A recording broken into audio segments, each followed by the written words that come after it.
चलिए आज हम लोग जो है देखेंगे संस्कृत का जो है आज संक्षेप में पूरे चैप्टर को क्या करेंगे, पढ़ेंगे। टोटल 14 को चैप्टर है, जिसको हम लोग अभी संक्षेप में फिर से एक बार पढ़ेंगे, जिससे आपका 16 मार्क का क्वेश्चन क्लियर हो जाएगा। उसके बाद जो है ऑब्जेक्टिव क्लियर हो जाएगा। इसमें है सबसे पहला चैप्टर जो है क्या है, मंगलम है। क्या है? मंगलम पाठ। और ये मंगलम पाठ कहाँ से लिया गया है? उपनिषद से लिया गया है। कहाँ से लिया गया है? उपनिषद से। तो ये प्रश्न देखना रहेगा एग्जाम में, कहेगा मंगलम पाठ, यानी कहेगा कि मंगलम पाठ कहाँ से लिया गया है, तो उपनिषद से लिया गया है। कहाँ से लिया गया है? उपनिषद से लिया गया है। कहेगा उपनिषद के किस भाग से, तो वैदिक वाङ्मय के अंतिम भाग से। कहाँ से? वैदिक वाङ्मय के अंतिम भाग से लिया गया है। और किस सिद्धांत को प्रकट करता है, तो दर्शन शास्त्र सिद्धांत को क्या करता है, यानी प्रकट करता है। और इसमें देखिए कह रहा है कि इस पाठ में जो है कहा कि टोटल 5 मंत्र है। मंगलम पाठ में कितने श्लोक हैं, तो कितने हैं? 5 है। मंगलम पाठ में कितने मंत्र हैं? 5 है। या कहेगा कितने श्लोक हैं, तो 5 है। ठीक। और कहेगा कि मंगलम पाठ का जो मंत्र है किस रूप में है, तो पदात्मक के रूप में है। किसके रूप में है? पद के रूप में। ये भी पूछेगा ऑब्जेक्टिव में, ये सब ऑब्जेक्टिव है ना। फिर से सुनो, कहेगा मंगलम पाठ कहाँ से लिया गया है, तो उपनिषद से लिया गया है। उपनिषद के किस भाग से लिया गया, तो वैदिक वाङ्मय के अंतिम भाग से लिया गया। किस सिद्धांत को प्रकट करता है, तो दर्शन शास्त्र सिद्धांत को प्रकट करता है। और इसमें कितने मंत्र हैं, तो 5 मंत्र हैं। उपनिषद में कितने? 5। कितने? 5। और पहला कहाँ से लिया गया, दूसरा कहाँ से, ये सब भी एक ऑब्जेक्टिव रहता है। अब कहेगा कि मंगलम पाठ का जो मंत्र है किस रूप में है, तो पदात्मक यानी पद के रूप में है। किस रूप में है? पद के रूप में है। ठीक। तो इसमें से सबसे पहला पूछेगा हिरण्मयेन पात्रेण, तो कहेगा ये किस उपनिषद से लिया गया है। समझ गए ना? हिरण्मयेन पात्रेण जो है किस उपनिषद से लिया गया है, तो पहला जो लिया, या पूछेगा मंगलम पाठ का पहला श्लोक कहाँ से लिया गया है, तो हिरण्मयेन पात्रेण जो है ईशावास्य उपनिषद से लिया गया है। कहाँ से लिया गया है? ईशावास्य उपनिषद से लिया गया। एक ऑब्जेक्टिव फिक्स कर दो, इसमें से एगो क्वेश्चन फिक्स कर दो, पूछेगा 5 गो है ना, 5 में से कोई एगो पूछेगा कि कहाँ से लिया गया है। ये 100% इसको फिक्स रखो। या पूछेगा हिरण्मयेन पात्रेण कहाँ से लिया गया है, तो कहाँ से लिया गया है? ईशावास्य उपनिषद से लिया गया है। अर्णोयन महतोमयन कहाँ से लिया गया है, तो कठोर उपनिषद से। दूसरा जो है अर्णोयन महतोमयम वाला, वो कहाँ से लिया गया है, तो कठोर उपनिषद से लिया गया है। कहाँ से लिया गया है? कठोर उपनिषद से लिया गया है। फिर कहेगा सत्यमेव जयते नानितम, ये कहाँ से लिया गया है, तो ये मुंडक उपनिषद से लिया गया है। कहाँ से लिया गया है? मुंडक से। यानी सत्यमेव जयते किस उपनिषद से, तो मुंडक उपनिषद से। यथा नदा से अंदमाना कहाँ से लिया गया है, ये भी कहाँ से लिया गया है, तो मुंडक उपनिषद से लिया गया है। कहाँ से लिया गया है? मुंडक से। 2 गो कौन को, सत्यमेव जयते नानितम, यथा नदा से अंदमाना, ये दोनों कहाँ से लिया गया है, तो मुंडक उपनिषद से लिया गया है। फिर कहेगा वेदा मेतम पुरुषम महानतम किस उपनिषद से लिया गया है, तो क्या श्वेताश्वर उपनिषद से। किसे? श्वेताश्वर उपनिषद से लिया गया है। अब देखो इसमें से एक तरह से और पूछेगा, क्या मंगलम पाठ का जो पहला श्लोक है कहाँ से लिया गया है, पहला करके भी पूछ सकता है। या पूछेगा हिरण्मयेन पात्रेण सतस्य मुखम अपितम, ये कहाँ से लिया गया है, तो ये लिया गया है ईशावास्य उपनिषद से। कहेगा अंतिम जो पद है, अंतिम जो मंत्र है, अंतिम जो श्लोक है किस उपनिषद से लिया गया है, तो श्वेताश्वर उपनिषद लिया गया है। या पूछेगा वेदा मेतम पुरुषम महानतम किस उपनिषद से लिया गया है, तो ये श्वेताश्वर उपनिषद से लिया गया है। समझ गए ना? इसमें से एक ऑब्जेक्टिव को फिक्स कर दो। अब इस सब इसमें कहा क्या गया है, जैसे हिरण्मयेन पात्रेण में कहा गया सत का मुख जो है किस पात्र से ढका हुआ है, स्वर्णमयी पात्र से। किससे? स्वर्णमयी आवरण से ढका हुआ है। किसका मुंह ढका हुआ है? सत का। कहेगा किसका मुंह स्वर्णमयी आवरण से ढका हुआ है, तो सत का मुंह। कहेगा सत का मुंह किससे ढका हुआ है, तो स्वर्णमयी आवरण से ढका हुआ है। ठीक। तो कहेगा दूसरा है अणु के बारे में, यानी कि आत्मा के बारे में कहा गया है। अर्णोयन महतोमयम, यानी कि आत्मा जो है क्या है, सूक्ष्म से सूक्ष्म और महान से महान है। आत्मा क्या है? सूक्ष्म से सूक्ष्म और महान से महान है, जो मनुष्य के हृदय रूपी गुहा में क्या करता है, वास करता है, जिसे बस में नहीं किया जाता। कहेगा सूक्ष्म से सूक्ष्म कौन है? आत्मा। महान से महान कौन है? आत्मा। आत्मा कहाँ वास करता है? जंतु के हृदय रूपी गुहा में क्या करता है, यानी वास करता है। किसे बस में नहीं किया जा सकता है? आत्मा को बस में नहीं किया जा सकता। देखो आगे कहता है सत्यमेव जयते नानितम बला, तो इसमें कहता है सत्य की जीत होती है, असत की नहीं। किसकी जीत होती है? सत्य की। किसकी जीत नहीं होती है? असत की। कहेगा किसके द्वारा लोग जो है देवलोक को प्राप्त करते हैं, तो सत्य के द्वारा। किसके द्वारा? सत्य के द्वारा। कहेगा कि देवलोक क्या है, तो सत्य का खजाना है। कौन सा देवलोक? वह देवलोक जो क्या है, सत्य का खजाना है, जिसे जो ऋषि महात्मा लोग जो है सत्य के द्वारा ही देवलोक को प्राप्ति करता है। ये भी पूछेगा ऋषि लोग किसके द्वारा सत्य की प्राप्ति, यानी कि देवलोक की प्राप्ति करता है, तो सत्य के द्वारा। तो कहेगा किसकी जीत होती है, तो सत्य की। किसकी जीत नहीं होती है, तो यही सब ऑब्जेक्टिव में रहेगा, देख लेना। समझ गया ना? ये सब पूछेगा। फिर कहता है यथा नदा शयन माना, यानी जिस प्रकार से नदी नाम रूप को छोड़ करके समुद्र में मिल जाती है, वैसे ही विद्वान लोग जो है नाम रूप को छोड़ करके परमपिता परमेश्वर में क्या हो जाते हैं, लीन हो जाते हैं। तो यहाँ पूछेगा कि कौन नाम रूप को छोड़कर समुद्र में मिलती है, तो नदी। नदी नाम रूप को छोड़कर कहाँ मिलती है, समुद्र में। कहेगा कौन परमपिता परमेश्वर में लीन हो जाते हैं, तो विद्वान लोग क्या छोड़ करके, नाम रूप को छोड़ करके क्या होते हैं, ईश्वर में लीन हो जाते हैं। ठीक, फिर इसमें आगे आएगा वेदा मेहता पुरुषा, वे लोग महान होते हैं जो क्या ज्ञानी को प्रकाश के समान, ज्ञानी को प्रकाश के समान और ज्ञानी को क्या करते हैं, अंधकार के समान मान लेते हैं, और क्या यही मान करके मृत्यु को प्राप्त करते हैं, क्योंकि इसके अलावा कोई और रास्ता भी नहीं है। तो कहेगा ज्ञानी लोग जो है सॉरी जो महान लोग जो होते हैं, ज्ञानी को किसके समान समझता है, प्रकाश के समान, और ज्ञानी को किसके समान, अंधकार के समान क्या करता है, समझता है। अब इसमें से एक सब्जेक्टिव प्रश्न जो कई बार पूछा गया है, कहेगा मंगलम पाठ के आधार पर आत्मा के स्वरूप का वर्णन करें। मेरे विचार से यही प्रश्न इस बार भी एग्जाम में रहेगा, मंगलम पाठ के आधार पर आत्मा के स्वरूप का वर्णन करे, ये प्रश्न रहेगा, समझ गए ना। तो मतलब ज्यादा बार पूछा गया है, इस लेकर के ये रह सकता है कि मंगलम पाठ के आधार पर आत्मा के स्वरूप का क्या करे, वर्णन करे। तो ये क्वेश्चन पूछेगा तो बना देगा। ठीक, अब इसमें कहेगा उपनिषद का वर्णन करे, ये सभी दे देता है, कभी कभी सत्य की महत्ता का वर्णन करे, ये भी दे सकता है। अब देखिए दूसरा चैप्टर में हम लोग बात करेंगे, क्योंकि संक्षेप में सबको क्या करना, बताना है। तो क्या है कि पाटलिपुत्र वैभव, तो पहला यहाँ से शुरू होता है। पाटलिपुत्र वैभव में जो है किस नगर का वर्णन किया गया है, तो पटना नगर का वर्णन किया गया। किसका वर्णन किया गया है, पटना नगर का क्या किया गया है, यानी वर्णन किया गया है। पटना क्या है, पटना क्या है, तो बिहार की राजधानी है। पटना क्या है, बिहार की राजधानी है, जो कहाँ बसा हुआ है, तो कहाँ, गंगा के किनारे है। कहाँ है, गंगा के किनारे है। पटना में गंगा की दिशा में बहती है, उत्तर दिशा में बहती है, और उसी गंगा नदी पे एक है एशिया महादेश का सबसे दीर्घतम सेतु है, कौन सा है, गांधी सेतु। क्या है, गांधी जी। कहेगा एशिया महादेश से दीर्घतम सेतु का सेतु मतलब क्या है, तो कौन है, तो गांधी सेतु है। किस नदी पे है, तो गंगा नदी पे है। कहाँ है, तो पटना में है। ठीक, तो ये भी पूछ सकता है।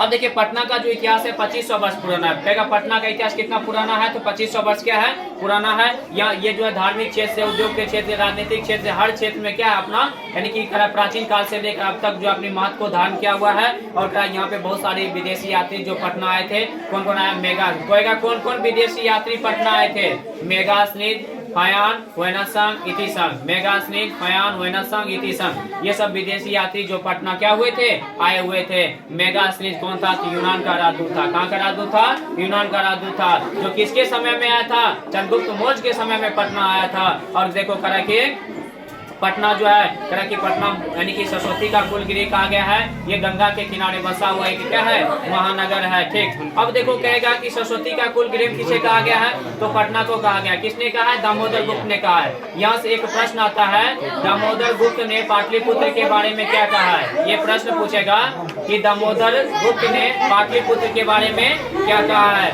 तो देखो इसका क्या आंसर लिखेंगे, पटना एक क्या है, महानगर है। पटना एक महानगर है, जो कहाँ है, गंगा के किनारे बसा हुआ एक बहुत बड़ा महानगर है, जिसे सरस्वती का कुलगृह कहा गया है। क्या कहा गया है, विद्वानों का घर कहा गया है। कहेगा विद्वानों का घर किसे कहा गया है, तो पाटलिपुत्र को कहा गया है। कहेगा सरस्वती कुलगृह किसे कहा गया है, तो पटना को कहा गया है। किसने कहा है, तो दामोदर गुप्त ने कहा है। किस रचना में कहा है, उसका एक रचना है कुटनीमत काव्य। क्या है, कुटनीमत काव्य में जो है पटना नगर का क्या किया गया है, यानी वर्णन किया गया है। तो कहेगा कुटनीमत काव्य किसकी रचना है, तो दामोदर गुप्त की है। किसकी है, दामोदर गुप्त की है।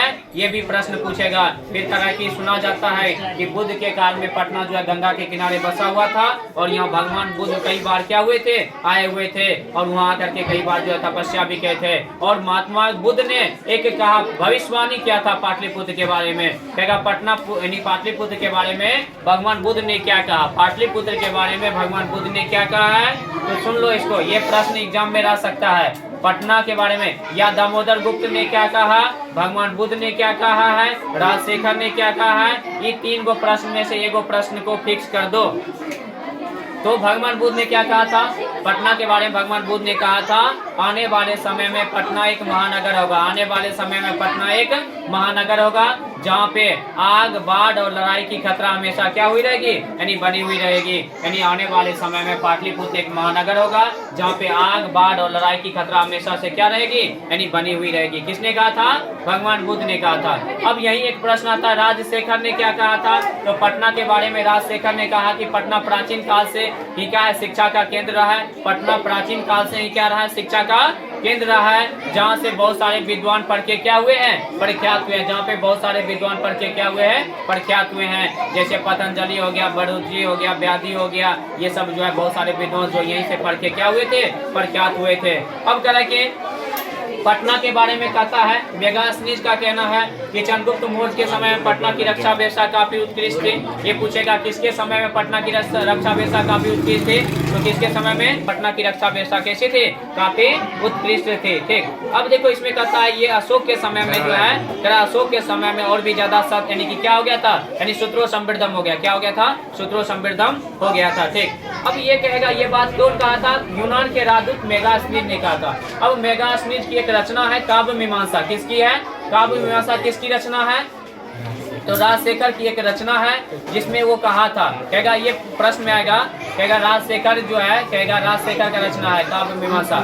ये पूछेगा काव्य मीमांसा किसकी रचना है, तो राजशेखर की है। किसकी है, राजशेखर की है, जिसमें उन्होंने कहा था पटना एक क्या है, प्राचीन काल से शिक्षा का केंद्र है, जहाँ से बहुत सारे विद्वान पढ़ के क्या हुए थे, यानी प्रख्यात हुए थे। और कह प्राचीन ग्रंथों में पटना के ढेर सारा नाम मिलता है। कहेगा कि प्राचीन ग्रंथों में पटना के कौन कौन से नाम मिलते हैं, पुष्पपुरम हो गया, कुसुमपुरम हो गया, है ना, पाटलिग्राम हो गया, पाटलिपुत्र हो गया, ये सब नाम यानी मिलता है। अब कहेगा पुष्पपुरम क्यों बोला गया, तो पटना को पुष्पपुरम कुसुमपुरम इसलिए बोला गया है क्योंकि यहाँ पे इसके इलाका में फूलों का उत्पादन बहुत ज्यादा होता था।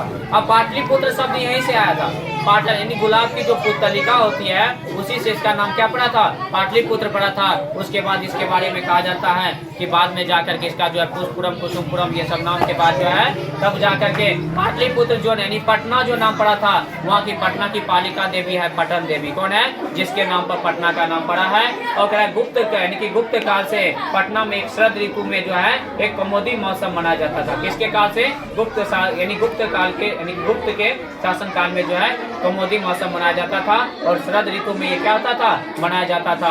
किसके जैसा, यानी दीपावली पर्व के जैसा, यानी दुर्गा पूजा के जैसा ये मनाया जाता था। कहेगा किसके जैसा मनाया जाता है, दुर्गा पूजा के जैसा।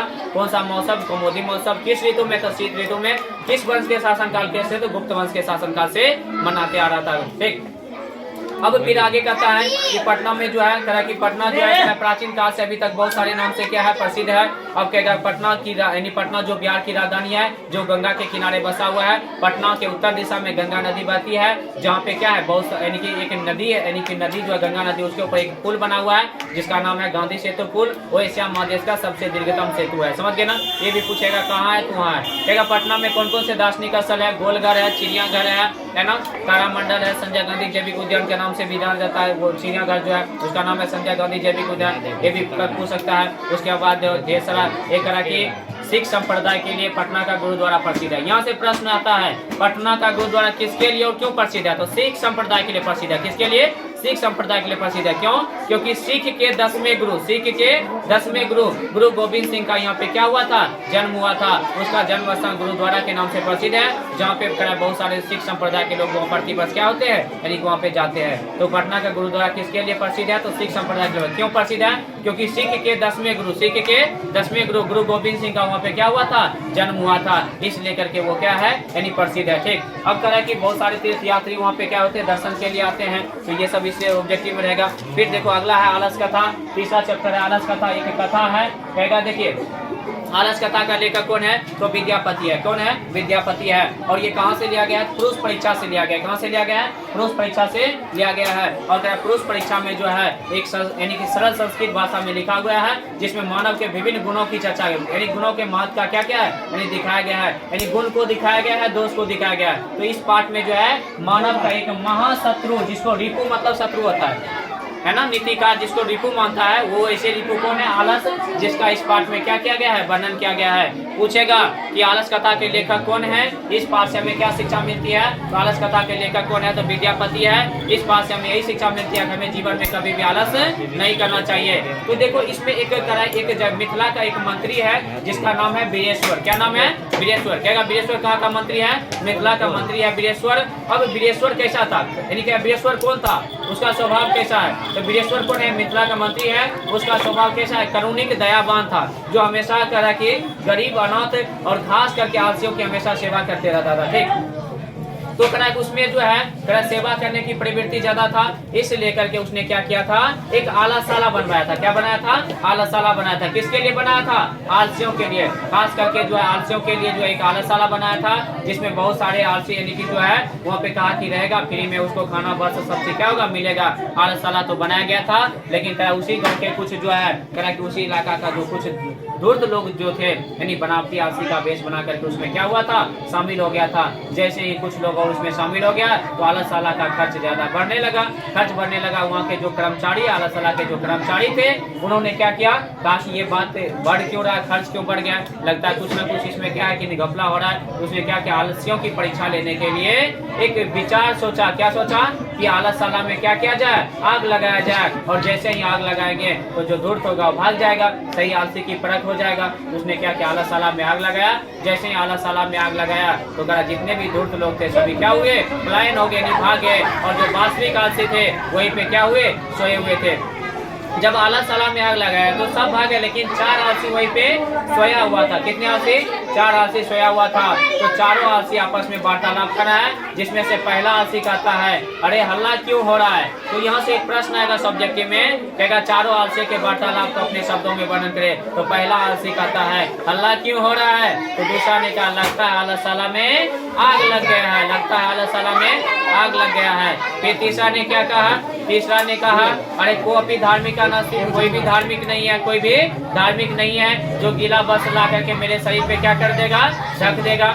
अब चौथे ने कहा अरे वाचाल कितना बोलते हो, चुपचाप नहीं बैठ सकते हो क्या, किसने कहा था, चौथे ने कहा था। यहाँ से भी प्रश्न एग्जाम में पूछ सकता है। तब जाकर के देखा चारों के चारों नहीं भाग रहा है, तो जो धन्योगी पुरुष है, जो राज के कर्मचारी हैं, जो सज्जन व्यक्ति थे वहाँ के कर्मचारी, उनको लगा ये सब मर जाएगा तो पाप हमको लगेगा। तो सबने क्या कर दिया, उसका केस पकड़ पकड़ के क्या करता है, आलसाला से बाहर निकलता है। यहाँ से भी एक ऑब्जेक्टिव पूछा है कि कहेगा कि आलसाला के जो कर्मचारी है आलसियों को क्या पकड़ के बाहर निकाला था, तो केस पकड़ पकड़ के क्या किया था, यानी बाहर निकाला था। तो ये उसके बाद पता चल गया वास्तविक आलसी है, इसको क्या किया, यानी कि ज्यादा मात्रा में धन सब क्या किया गया था, यानी कि दिया गया था। ठीक, फिर देखो अगला चैप्टर आता है, चैप्टर है संस्कृत साहित्य लेखिका, यानी संस्कृत साहित्य में लेखिका का क्या योगदान रहा है। तो यानी संस्कृत के साहित्य जो है इसमें महिलाओं का क्या योगदान है, यानी लेखक का तो योगदान है ही, लेखिकाओं का क्या योगदान है, इसमें से भी प्रश्न रह सकता है। तो देखिए इसमें हमको याद रखेंगे कि यानी कि समाज की गाड़ी किससे चलती है, तो नारी और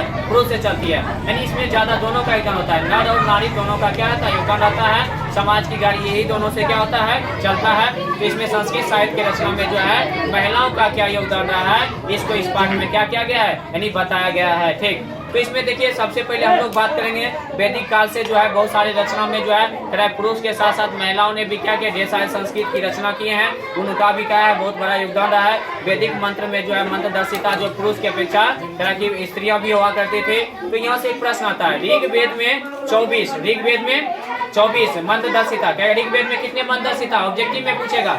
ऋग्वेद में कितने मंत्र दर्शिता है, 24 गो। अर्थवेद में कितने हैं, 5। अर्थवेद में 5, ऋग्वेद में 24, अर्थवेद में कितना है, 5 है। अब कहेगा कि ऋग्वेद में जो 5, आयुर्वेद में जो 5 है कौन कौन है, यमी, अपाला, उर्वशी, इंद्राणी, बांगम्बरिणी, ये पांचों का नाम आता है। फिर आता है कि वृदारण्यक उपनिषद में एक चर्चा आता है, याज्ञवल्क्य की पत्नी है मैत्री, कौन है, कहेगा याज्ञवल्क्य की पत्नी कौन है, मैत्री है। तो मैत्री को याज्ञवल्क्य ने कौन सा शिक्षा दिया था, आत्म तत्व का शिक्षा दिया था। कौन सा शिक्षा दिया था, आत्म तत्व। कहेगा याज्ञवल्क्य की पत्नी जो मैत्री है उसको याज्ञवल्क्य ने कौन सा शिक्षा दिया था, तो आत्म तत्व का क्या दिया था, यानी शिक्षा दिया था। फिर इसमें यही आता है करा के, फिर बाद में आता है जनक के सभा में शास्त्रार्थ कुशला कौन थे, गार्गी थे। शास्त्रार्थ कुशला कौन थे, गार्गी थे। अब कहेगा ये भी प्रश्न आएगा, जनक के सभा में शास्त्रार्थ कुशला कौन थे, तो गार्गी थे।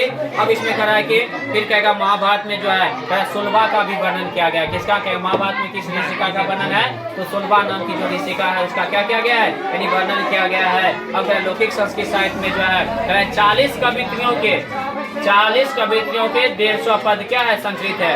यहाँ से कहेगा कहेगा लौकिक संस्कृत साहित्य में कितने कवित्री के कितने पद संकलित है? तो 40 कवित्रियों के क्या है? 150 पद क्या है यानी संकलित हैं। फिर आगे इसमें कहता है जिसमें से प्रथम कल्प कौन है? विजयंका है। विजयंका कैसी थी? श्याम वर्ण थी। विजयंका कैसी थी? श्याम वर्ण थी। और कहा कि विजयंका के बारे में कहा जाता है विजयंका जो है भले ही वो श्याम वर्ण थी लेकिन उसकी जो रचना थी ज्योतिर्मय थी, जिसके वजह से दांडी ने, किसने? दांडी ने उसे क्या कहा है? सर्व शुक्ला सरस्वती का। ये बहुत ही विधियाई क्वेश्चन है। कहेगा सर्व शुक्ला सरस्वती किसे कहा गया है? तो विजयंका को कहा गया है। किसने कहा है? तो दांडी ने कहा है। किसने कहा है? दांडी ने कहा है। किसे कहा है? तो किसके कहा है? किसको कहा था? विजयंका को कहा था। किसने कहा था? दांडी ने कहा था। क्यों कहा था? क्योंकि वो भले ही श्याम वर्ण थे, उसकी रचना क्या थी? ज्योतिर्मय थे। और करा कि इसमें यानी कि विजय भट्टारिका को ही विजयंका कहा गया है। किसे? विजय भट्टारिका ही को क्या कहा गया है? यानी विजयंका कहा गया है। फिर देखो आगे करा कि आधुनिक दक्षिण भारत की कुछ संस्कृत लेखिका का नाम आता है, जिसमें से आता है विजय भट्ट, शिला भट्टिका है, देव कुमारी का है, रामभद्रम्बा है। ये सब दक्षिण भारत की क्या है? संस्कृत लेखिकाओं में सब का नाम आता है। अब आता है कि विजयनगर के सम्राट जो है संस्कृत भाषा के संरक्षण के लिए बहुत सारे क्या किए थे? प्रयास किए थे। अब देखो एक इसमें आता है कंपत राय की रानी। यहाँ से देखो सबका रानी का याद नाम रखेगा, इसमें से एक दो ऑब्जेक्टिव फिक्स कर दो इसमें से, ठीक। कहेगा कि कंपत राय की रानी है, कौन है? यानी चतुर्थ शता यानी कि 14वीं सदी में जो है एक राजा है कंपत राय, जिसकी रानी थी गंगा देवी। कौन है? कंपत राय की रानी कौन है? गंगा देवी। और गंगा देवी ने एक रचना किया है मधुरा विजयम। ये पूछेगा प्रश्न में, मधुरा विजयम किसकी रचना है? मधुरा विजयम किसकी रचना है? तो गंगा देवी की रचना है। गंगा देवी किसकी रानी है? तो कंपत राय की रानी है। किसकी रानी है? यानी कंपत राय की रानी है। और क्या उन्हें अपने मधुरे पे अपने स्वामी के जीत को लेकर के एक रचना किया जिसका नाम है मधुरा विजयम है, ठीक। फिर आगे करें कि 16वीं सदी में आता है अच्युत राय। कौन आता है? अच्युत राय। और अच्युत राय की रानी है तिरुलंबा। क्या है? तिरुलंबा। अच्युत राय की रानी कौन है? तिरुलंबा है, जिसने कौन सा रचना किया? वरदा अंबिका परिणय की रचना किया। वरदा अंबिका परिणय की रचना किसने किया है? तिरुलंबा ने किया है। तिरुलंबा किसकी रानी है? तो अच्युत राय की रानी है। फिर आगे करता है, फिर इसमें कहता है कि आधुनिक संस्कृत काल में, आधुनिक संस्कृत लेखिका में सबसे ज्यादा योगदान किसका है? तो पंडित छमारा का है। किसका है? पंडित छमारा का है। कह कि पंडित छमारा जो है बहुत ज्यादा प्रसिद्ध है, क्योंकि उसके पिता, उन्होंने अपने पिता के जीवन चरित्र के बारे में रचना किया जिसका नाम है शंकर चरितम। इनके पिता का नाम है शंकर पांडुरंग पंडित। शंकर पांडुरंग पंडित। तो कहेगा कि पंडित छमारा के पिता का नाम क्या है? तो शंकर पांडुरंग पंडित इसका नाम है। और कहा कि इन्होंने उसके पिता के चरित्र के बारे में रचना किया जिसका नाम है शंकर चरितम। क्या नाम है? शंकर चरितम। और कहा वो महात्मा गांधी से प्रभावित होकर के, महात्मा गांधी से प्रभावित होकर के ढेर सारे रचना किए थे, जैसे मीलाधारी हो गया, सत्याग्रह गीता हो गया, ग्राम ज्योतिष हो गया, कथा मुक्तावली हो गया। ये सब क्या इनके रचना है। तो कहा आधुनिक संस्कृत लेखिकाओं में पंडित छमारा के योगदान की चर्चा करें तो आधुनिक संस्कृत लेखिकाओं में जो है पंडित छमारा का काफी ज्यादा क्या रहा है? योगदान रहा है। उन्होंने महात्मा गांधी से प्रभावित होकर के ढेर सारे रचना किए हैं। सत्याग्रह गीता हो गया, मीलाधारी हो गया, कथा मुक्तावली हो गया, ठीक। अब देखो वर्तमान लेखिकाओं में जो है पुष्पा दीक्षित हो गया, भनमाला बवारकर हो गया, उसके मिथिलेश कुमारी मिश्र हो गया, ये सब का नाम आता है। जिसमें आधुनिक संस्कृत लेखिकाओं में सबका क्या आता है? नाम आता है।